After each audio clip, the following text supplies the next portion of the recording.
Krizisdagi sheriklar markaziga xush kelibsiz. Men sizni terapevt hayvoningiz doktor Fazbiman.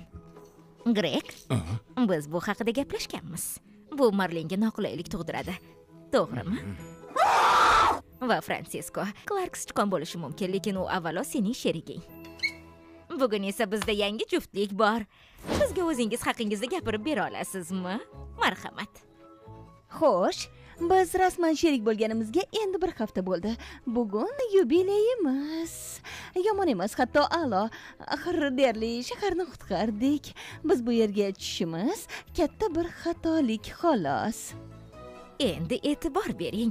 U sherigiga hatto so'z ham bermadi va tashvishni yashirish uchun oyog'ini tebratyapti.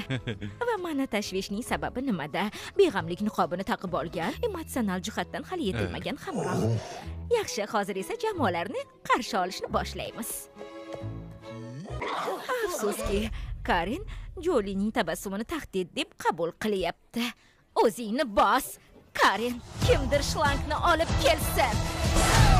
Quyon, tulki, bu topshiriq sizlar uchun o'ta muhim. Agar eplay olmasangiz, sizlarni ajrataman. Hayvonlar shahriga kech qanaqa ilon qadam bosmaganiga ancha bo'lgan. Hops va Wild. Wild va Hops, orzudagi jamoa. Kechir, Pol. 1, 2, 3, 4.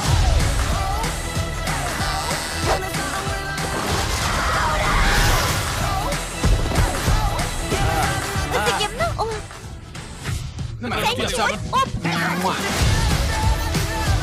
Bu ilon-ku. Qonun nomidan to'xta.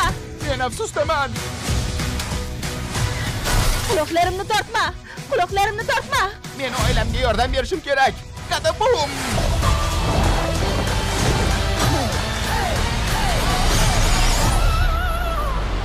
Hayvonlar shahri 2. Bilasanmi, bu seni eng yomon g'oyang emas. Wow, bu xushomad. Eng yomon g'oyang qulog'ingni turmaklab olganing. Mayli.